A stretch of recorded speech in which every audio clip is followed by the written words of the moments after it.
What's going on, guys? In this video I'll tell you 10 mistakes that I did in my past bodybuilding show as a natural. Alright, if you're natural preparing for your first bodybuilding competition, those are mistakes that you really want to look out for. Alright, maybe it's not even your first, your second, your third, your fourth. I did those mistakes in my first and last.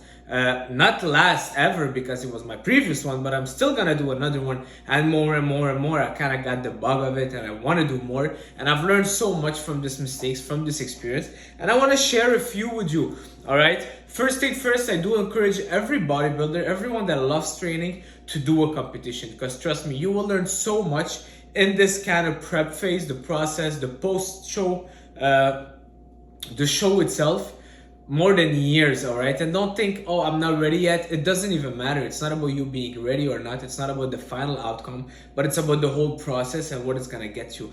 All right, so let's jump straight into it. 10 mistakes that I did as a natural, and I'm emphasizing natural because us naturals, guys, we do need to do things differently. We do have to, and I realized that more and more during this prep. I kind of, the plan that I had wasn't really optimized for me, and I'm gonna talk about it. So, first thing first, it's mistake number one is I didn't go through a proper off season. So maybe 16 weeks out, I've started prepping for this show, which was a little bit too early. All right, yes, some people might say, well, I'm just gonna jump in a show 6 weeks from now, but a lot of them are already eating a lot and their metabolism is pretty fast.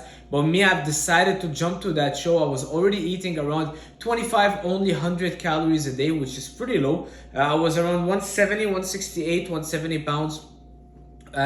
And I was holding a little bit of fat. All right, so can you imagine, there's not much room to change going from there. So it forced me to kind of increase my cardio by a lot and drop my calories by a lot, which led to a lot of muscle loss, which I will talk about later. But that's why it's important to go through a proper off season where you're increasing those carbs up. So you're maybe eating 4,000 calories, maybe 5,000 calories a day, just to be able to maintain that weight, because now your metabolism is so high. Of course, your training workload is pretty high, but also this will make sure that once you start just removing 500 calories, where you're already dropping and losing a lot of weight fast because your metabolism is so high, but starting with a very slow metabolism and just eating 2,500 calories, there's not much room to grow. The margin is super small, and that's why we had to take extreme measures which did not work well for me. Mistake number two, I was focused too much on the scale weight. All right, I really wanted to I got in my mind that the lowest the weight would be, the better I would look, the more shredded I will be, and means I will win the competition. Once I got to the tanning room to see the other guys, everybody was bigger than me. I felt like a little chicken, not even a chicken. What is it called? The small version of a chicken. Well, I felt like a chick. All right, seriously, like a little chick next to all those big beefs and cows. Everybody was so much bigger than me, and I'm sure that I would be bigger than them if I wouldn't have cut down my calories so much. All right, and my weight. So my weight on stage, I was around 150 pounds. All right, 5'6.5", but you gotta remember, most of my last 10 years I was over 170, and I've held a lot of muscle mass at that weight. All right, so dropping so much, 25 extra pounds that I've dropped in this 3-4 months led to so much muscle loss. But in my mind, I was improving. I was waking up, yes, I'm 1 pound down. Yes, I'm 1 pound down. But guess what? I wasn't looking good. I wasn't looking better, and I wasn't looking more shredded. You might think that losing body weight means you're losing fat. For me, it translated to a lot of water and glycogen loss and muscle loss. All right, the fat was still there. My skin was still not looking super tight, and I was actually looking worse, even if the scale was going down. All right, so the focus on the scale, take this off. Don't just focus on the scale.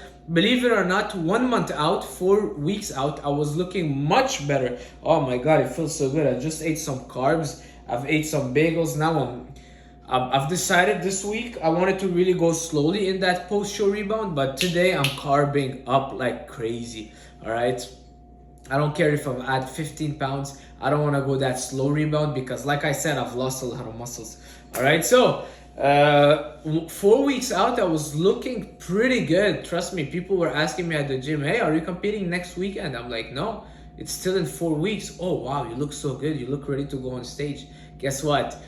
A week out, to last day before the show, till the show day, wasn't looking as good anymore because my muscles just lost all that tonus and that volume and that kind of water, the glycogen.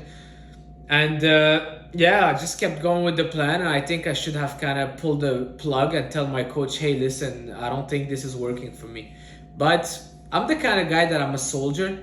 I'll go with you till the end, and then I'll reevaluate. And that's just what happened. I like trusting a plan blindly. Well, I used to I don't think it's a good thing, because I'm a coach as well, and I don't like being questioned that much. But it's a bad thing. It's maybe just an ego thing. So I'm like, you know what?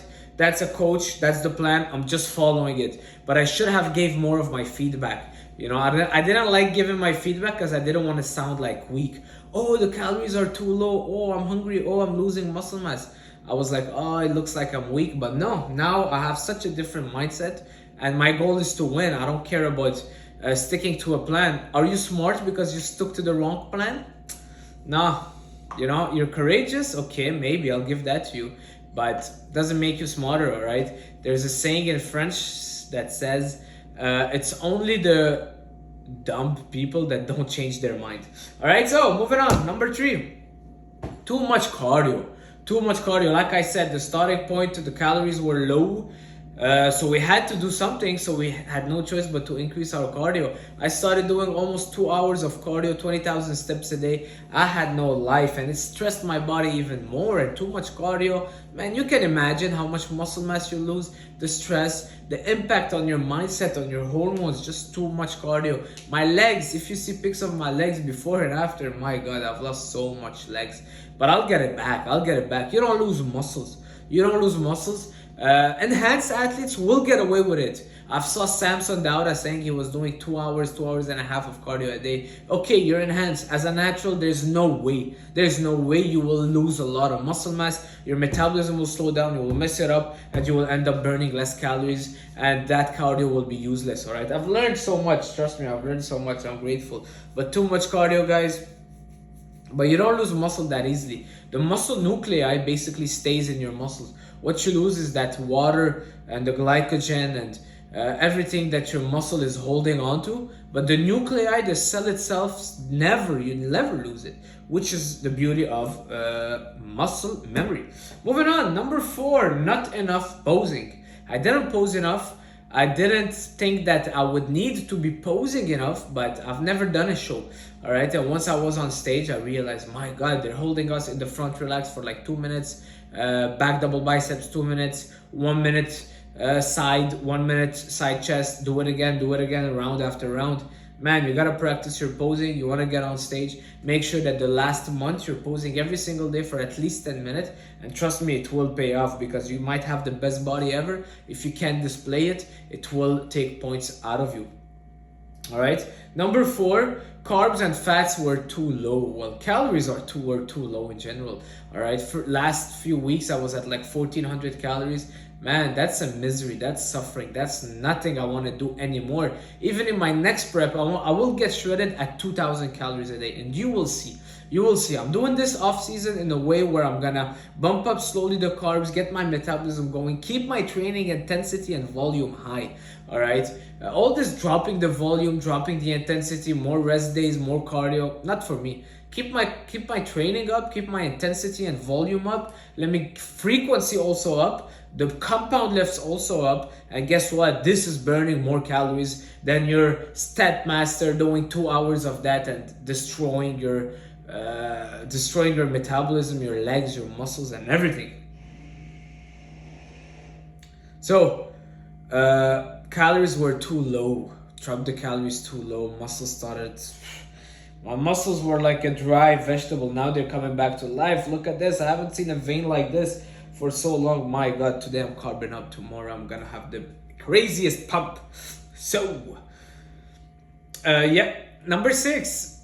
My coach was, I don't want to blame him. I'm not blaming my coach. My plan was 1 big refeed every single week, and then depletion for the whole week. So it was, way, yeah, I'm so happy I'm eating so much carbs. Oh my God, I'm depressed for the whole week. I'm super low energy.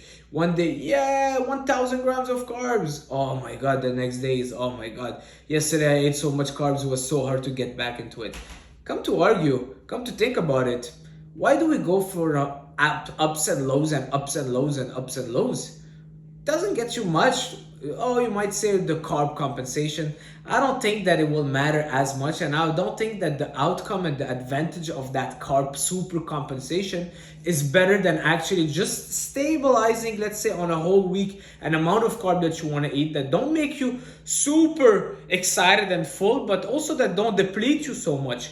All right, because all that refeed day, what it does to your brain also, and your digestive system. You're eating 100 grams or 150 grams of carbs every single day on a regular day, but comes refeed day, you're doing 1,000. Do you think your digestion will be able to handle it after a whole week of just relaxing? Not really. That's number one. Number two is that you're giving your body this kind of a refeed day, which is kind of a cheat day because we all love carbs and we're going pretty crazy on carbs. What do you think is going to do to your dopamine, to your pleasure hormones? Well, next day you will want that bread again and that sourdough and that cream of rice. You want those bagels again. And then the third day again and the fourth day again. It's like if I make you live one day like a millionaire and 6 days as a broke. That's a miserable life. I would rather you living like someone that can afford a good life without going above his needs every single day. But on the long term, you don't get those ups and lows and the problems that come with it. All right. So moving on, I was training too soft. You know, when you're prepping, you think that, oh, I don't want to get injured. Yeah, that's true. You start prioritizing a lot of machines. You remove all the compound lifts. As a natural man, it won't work. It will not work. It will not work. I was saying my friend Yusuf, his workout, this guy was a beast. He was on stage. I do believe he's natural. And you know what? A guy that I was standing with, I was standing with him, and after the tan, he was showing me he did 405. I know I was on stage with. He did a 405 deadlift 1 week out. Can you imagine? Me 12 weeks out, we removed every single hip hinge and compound lift. Guess what happened? Yeah, bad stuff, you know. This guy was doing 405 deadlift 1 week out. Yeah, it's not the smartest thing, but guess what? His posterior chain was amazing. This guy actually took first place in my height. All right. Moving on, red meat. We removed red meat, and red meat, you guys know how big of a fan I am of red meat. Red meat is just super powerful. The vitamins and minerals in there, the zinc, iron, magnesium. Once you remove it, even if you go for even if it's a little bit fattier, don't fear the fat. I will talk about this a little bit later, but guys, red meat was making me feel so powerful. As soon as I removed red meat and I started doing a lot of tuna and whitefish and all those stuff, forget it. It did not feel good at all. All right, I felt super soft. I felt super weak. And the lean sources of protein and removing all the fats, that's another mistake. We removed all the fat. I was doing like 15 grams of fat a day. As a natural, you need those fats to produce hormones, to produce your testosterone, all right, to feel good. Once you remove all those fats, you're under 15 grams a day, which is a lot less than 0.3 grams per pound per body weight. Man, you will feel like very bad. I couldn't even get a boner. That's how crazy it was. My mind wasn't working properly. All right, I was very unpleasant to be around. All right, so don't remove the red meat. Go for steaks. Keep it in. Tuna, whitefish, yes, it's good. It has low calories. I'm not saying don't do the tuna, but keep red meat in, keep fats in. Make sure that you're doing at least 0.5 gram per body pound if you're a natural lifter and you're prepping. Don't go under that because you will need those fats to produce hormones and keep your testosterone high, which means more muscle mass. Guys, it's a bodybuilding show. I went into it want to be shredded. I got messed up both ways because I didn't get shredded. I got super flat. I couldn't carb up, started retaining water. Recipe for success. Number 10 is blindly trusting my previous coach because I don't work with him anymore. He's a great guy. He's awesome as a person. He's a great guy, and he's someone that I look up to in many ways. He was actually helping me pump up backstage, bringing the elastic. He really went above and beyond for me.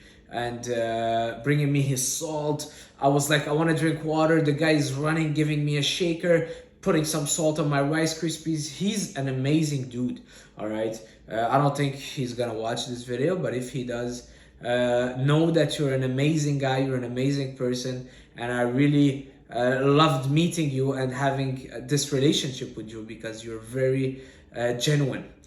With that being said, as a natural, I really believe, and doesn't even have to do with being natural, because I think that there's many ways to skin a cat, and there's many different methods that will work for each single person, and some people might not react well for some methods. All right, and it was our first time working together. It's my first competition, so of course I'm gonna not be optimized.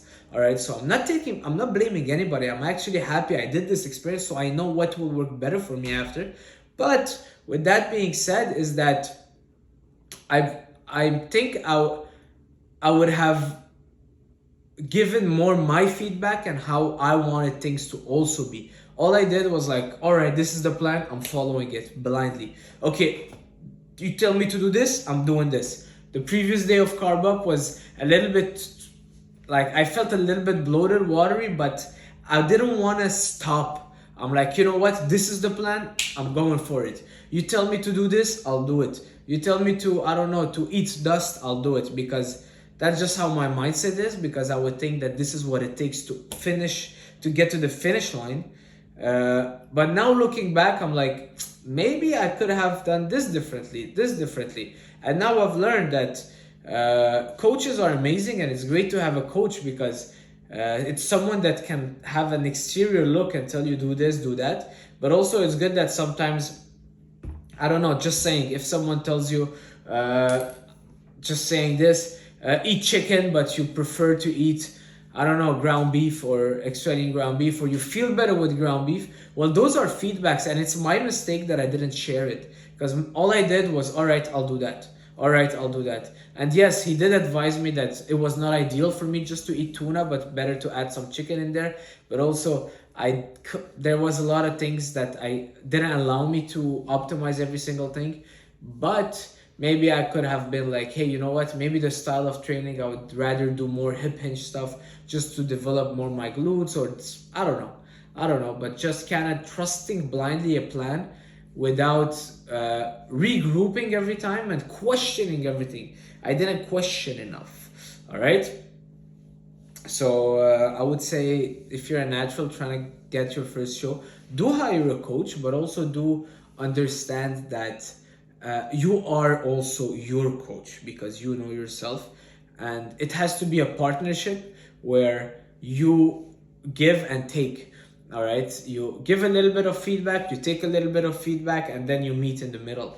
Don't let it be just a plan that you follow blindly, because you can just find that online and that's it. All right, so make sure that you have a kind of a partnership, and not just being coached, but have a partnership. This is important. That's pretty much it for this video, guys. Hopefully you liked it. I'm gaining back some weight post-show, feeling good. Today I did a 2 hours leg workout. I know it's a lot, but that's how I do it, you know. I'm back on doing it my way. I'm back on training, eating my way, the things that I know feel good for me. And man, I'm feeling pumped. Seriously, I'm feeling my body coming back to life, and there's no such feelings. That's it for this video. Much love, guys. Thank you all for the support, and I shall see you soon. Ciao.